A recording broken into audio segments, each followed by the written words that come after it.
Hello students, in this chapter 6 life processes we are left with these two topics, artificial kidney, that is hemodialysis, and excretion in plants. So that is what we are going to discuss in today's lecture. Artificial kidney, in what case we use whenever a kidney is not working fine in a body. See, we have two kidneys.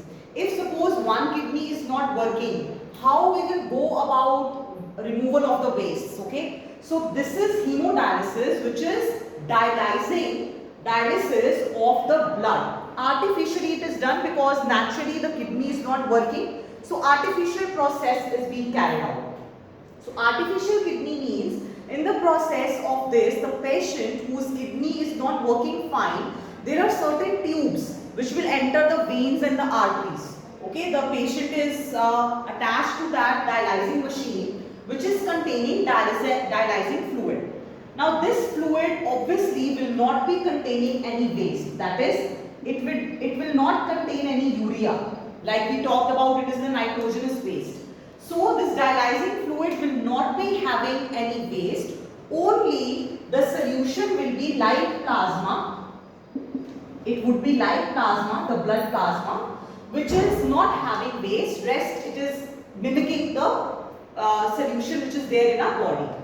Then there are semi-permeable membranes in this tank. If I talk about a dialyzing tank, there are certain tubes through which the blood will flow from the patient, and then by diffusion. What is diffusion? That is the concentration gradient which will be moving from high to low concentration.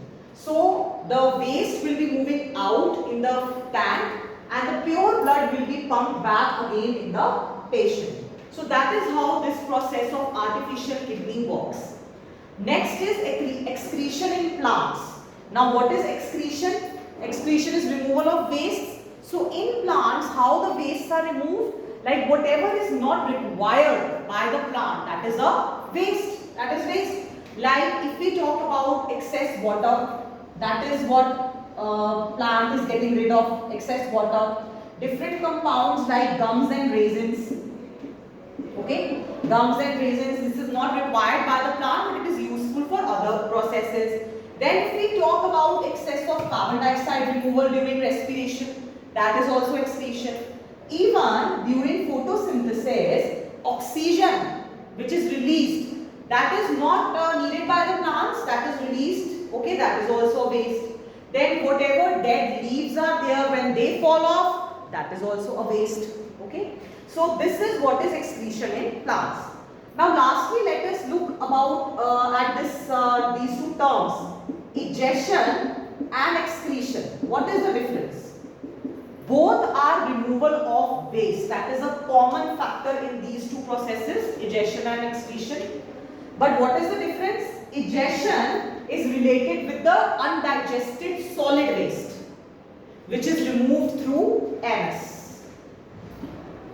And when we talk about excretion, it is removal of the liquid waste from the body, that is through the kidneys, through our excretory system. That is the difference between these two processes, egestion and excretion.